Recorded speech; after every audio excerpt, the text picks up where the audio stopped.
قبلہ شاہ صاحب بیٹھے ہیں، علامہ تقیر الحسن باجوہ صاحب بیٹھے ہیں، یہ فقہ کی کتابوں میں لکھا ہے کہ جب مسجد کی صفائی کی جائے نا تو جو مسجد کا کوڑا ہے نا، ظاہر ہے نکلے گا نا کوڑا، ریت ہوگی، مٹی ہوگی، کچھ اور بھی معاملات ہو سکتے ہیں، تو فقہ کی کتابوں میں لکھا ہے کہ جو مسجد سے نکلنے والا کوڑا ہے اس کوڑے کو اس جگہ نہ پھینکا جائے جہاں عام گھروں کا کوڑا آتا ہے، کہ مسجد کے کوڑے کا بھی ادب کرنا ہے کہ یہ اللہ کے گھر کا کوڑا ہے۔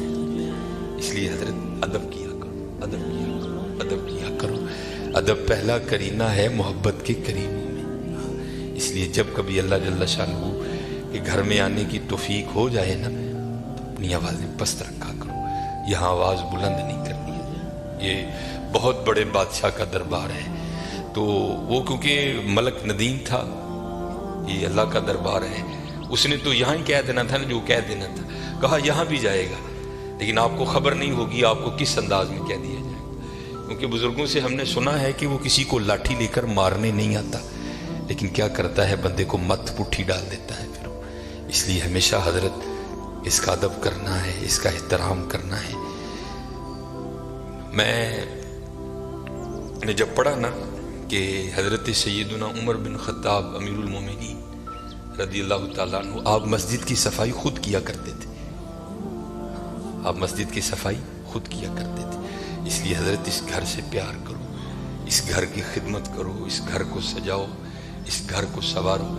جس کسی نے بھی اس گھر کی خدمت کی نا تو حضرت پھر وہ خالی نہیں رہا کبھی بھی۔ یہاں حضرت دنیا کے دو ٹگے کے جو چودھری ہیں ان کی کرو تو کچھ نہ کچھ مل ہی جاتا ہے حضرت، تو یہ تو حضرت بادشاہوں کے بادشاہ کا گھر ہے حضرت، تو اس کی کرے گا تو اسے نہیں ملے گا حضرت، اسے اتنا ملے گا کہ نسلوں سے بھی ختم نہیں ہوگا۔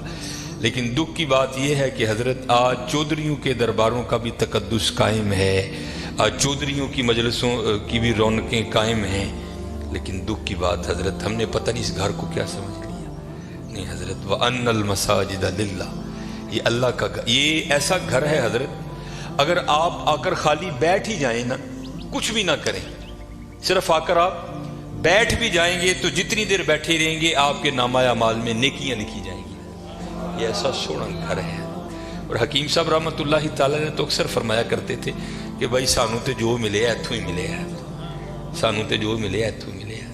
ابو بکر صدیق کو جو ملا مسجد سے ملا، حضرت عمر کو جو ملا مسجد سے ملا، حضرت عثمان غنی کو جو ملا مسجد سے ملا، حضرت سیدنا علی المرتضیٰ کو جو ملا مسجد سے ملا، ہمارے بڑوں کو جو ملا حضرت مسجد سے ملا حضرت۔ اور آج جو ہمارے گھروں سے رحمتیں رونقیں بھاگ گئی ہیں نا، اس کی وجہ یہ ہے کہ حضرت ہم نے یہاں آنا چھوڑ دیا ہے، ہم نے یہاں آنا چھوڑ دیا ہے۔ اس لیے یہاں آؤ بھی اور اس کا ادب بھی کرو اور اس کا احترام بھی کرو۔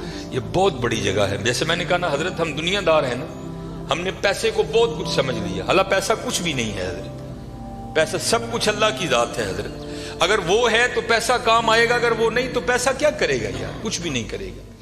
یہ مولانا روم علیہ الرحمہ مثنوی شریف میں آپ لکھتے ہیں کہ کوئی بابا جی تھے اور مال ان کے پاس بڑا تھا، اللہ نے بڑا مال دیا، وقت نزاع آ گیا، ان کو پتا تھا جو میرے بیٹے ہیں وہ نکمے ہیں، مال میں نے کمایا ہے، یہ عیاشی کریں گے اجاڑیں گے، جواب اللہ کے حضور مجھے دینا پڑے گا۔ علماء سے صوفیاء سے ان کی سنگت تھی، صحبت تھی، مشورہ کیا انہوں نے، کرتے کیا ہیں، انہوں نے 2 وصیتیں لکھی۔ پہلی وصیت لکھ کے نا شاپر میں ڈال کر اوپر لکھتے ہیں اس وصیت کو تب پڑھا جائے جب سارے لوگ میرا جنازہ پڑھنے کے لیے اکٹھے ہو جائیں۔ ایک اور وصیت لکھی، اسے شاپر میں ڈالا، لفافے کو بند کیا اور اس کے اوپر لکھا اس وصیت کو تب پڑھا جائے جب میرا جنازہ پڑھ دیا جائے۔ اب چودھری تھا، میں تو اکثر احباب سے پوچھتا ہوں پتہ نہیں حضرت ہم نے تو کہیں نہیں پڑھا، شاید آپ نے پڑھا ہو تو ہمیں بھی بتائیے گا، کہاں لکھا ہے کہ امیر کے جنازے میں زیادہ ثواب ہے غریب کے نہیں ہوتا؟ غریب کے جنازے میں آتا ہی کوئی نہیں حضرت، پاس سے بھی گزرے گا اپنی دکان پر بیٹھے رہیں گے، غریب کے جنازے پہ کوئی بھی نہیں جائے گا حضرت۔